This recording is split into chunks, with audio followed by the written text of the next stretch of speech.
Hi there, welcome to my views and news. Another round of talks between Ethiopia and Somalia. Talks have been held in the past few weeks. It was confirmed a few hours ago by a minister. It is the first official confirmation of the talks between the two countries. Secondly, it seems that some elements which are pro government in Ethiopia, they are trying to fuel a conflict between Tigray and Amhara. These elements are trying to create a warlike situation. They are claiming as if TPLF is fully prepared to wage another round of war against Amhara people. So, what is happening? Is there any conspiracy behind the moves of these elements? Firstly, viewers, tensions rose between Ethiopia and Somalia at the start of this year when Ethiopia and Somaliland signed a controversial MOU. The MOU, if it turns into an agreement, would give Ethiopia access to the sea through Somaliland with an establishment of Ethiopian naval base in Somaliland. In return, Somaliland will be recognized as a country. It will have shares in Ethiopian airlines. Since the signing of the MOU, Somalia has been threatening Ethiopia, saying that the MOU was a violation of Somalia's sovereignty, territorial integrity, vowing to stop the implementation. The two sides are not on good terms. Ethiopia and Somalia, though still Ethiopian ambassador is working in Somalia. Ethiopian Airlines is also operating to and from Mogadishu. But the two leaders, Somalia's president and Ethiopian PM, are not on speaking terms. Zimbabwe tried to contact Hassan Sheikh. Hassan Sheikh did not show any flexibility. Meanwhile, Ethiopia Somaliland MOU still just an MOU. It could not be turned into an agreement. No progress could be made due to diplomatic pressure, regional pressure, international pressure upon Ethiopia. And now we have received a confirmation through reliable sources, official sources, that Ethiopia and Somalia held talks to diffuse the tension.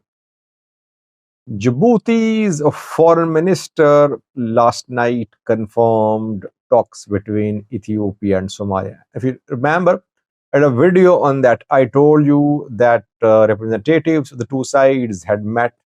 Indirect talks were held in Nairobi, Kenya. I told you that US, Kenya, and Djibouti were mediating between the two sides. So last night, a confirmation came from official source, and that is Djibouti's Minister of Foreign Affairs. He said that Djibouti is trying to diffuse the tension. It is mediating between two brotherly countries, and that talks were held. And he announced that next round of talks is going to be held soon.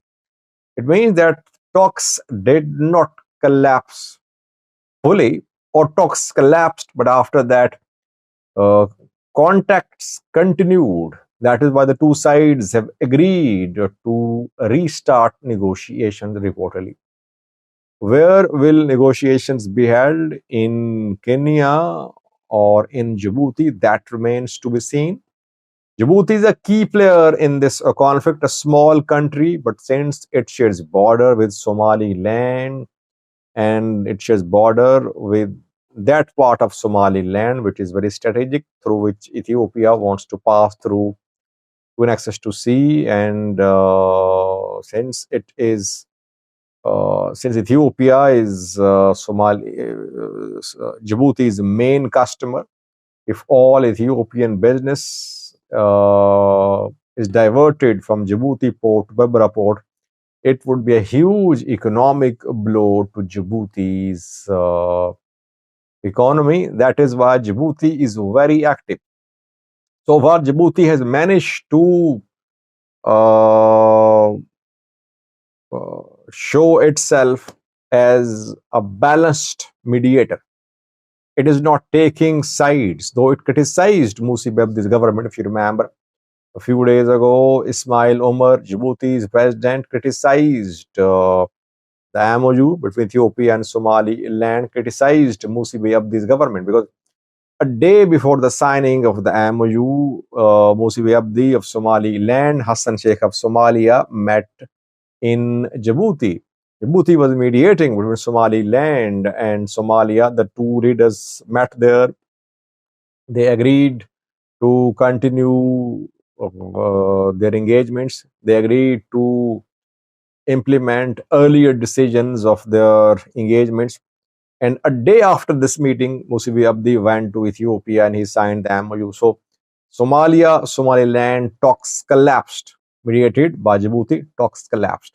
Now Djibouti seems to be mediating between Ethiopia and Somalia. Overall, good signs, good development, positive development. Why? Because we were seeing very strong statements from, especially from Somalia, and tensions were running high. Somalia's government officials were using very strong language against Ethiopian government.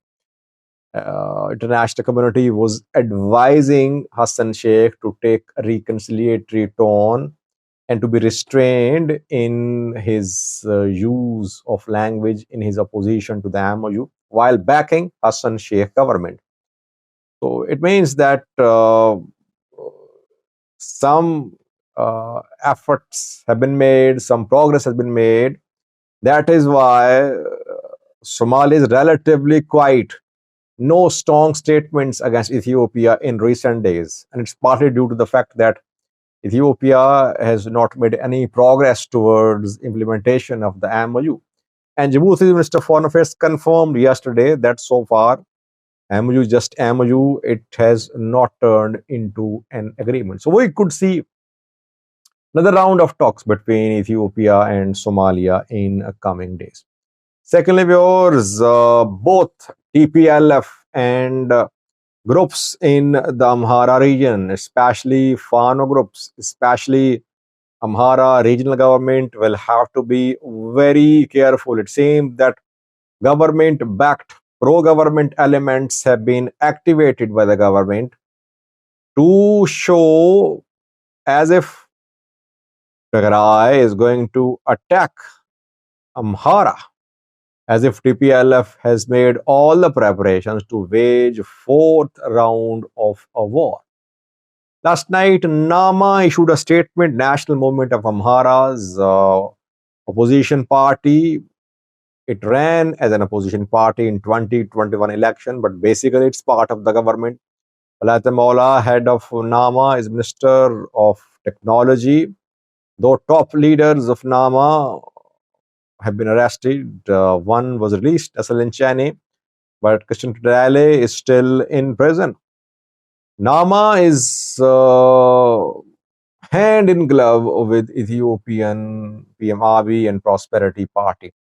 Nama issued a very strong statement last night saying that TPLF was fully prepared to wage fourth round of war. The statement came in the background of what happened in Raya, just 20-minute long clash between TPLF, between Tigray fighters and Amhara militia members. But on the basis of what happened in Raya Lamata on Monday, Nama is saying that TPLF again is ready to wage another war. And Nama is asking Amhara people to unite to defend themselves. It is asking Tigrayans to reject TPLF's moves. And it is asking the regional government to discharge its responsibilities, fulfill its responsibilities. Now, TPLF is saying it is not interested in waging war. Gita Chaureda was interviewed last night. And he said he ruled out the possibility. He ruled out the possibility of any war. So TPLF, Tigray interim government, are saying that they don't want to wage war. They only want resolution of issues like return of IDPs, like determination of status of Ra'alamata Sagade. But on the other hand, pro-Ethiopian government elements are beating the drums of war. Why? Well, I believe that I said that, by the way, in last night's live chat too, that Tigray Amhara war at this point of time suits Prosperity Party, suits Ethiopian PM Abiy's government. Government is battling with the insurgency, the resistance movement in the Amhara region. Fano focused on Addis Ababa. Fano wants to reach Addis Ababa. It wants to dismantle the regime there. It wants to remove Ethiopian PM Abiy. Government trying to crush Fano, but still Fano is a force to reckon within Amhara. So another way of tackling Fano is that Fano should be overstretched.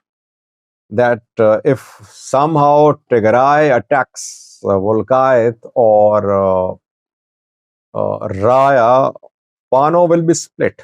What will it do? Obviously, it won't be in a position to say no to join the war against Tigray fighters, because people will force Fano fighters to be part of the war. And if they become part of the war, their main campaign in Amhara region and towards Addis Ababa will be disrupted. So that is why we're seeing a conspiracy hashed, I would say, against Amhara groups and TPLF. And I wouldn't be surprised if some forces ignite a conflict between Tigray and Amhara, between Tigray government and Fano fighters. That is why I reported, if you remember, I reported a few weeks ago that Tigray was shown the green light to take Volkayt by force through military means. Tigray refused.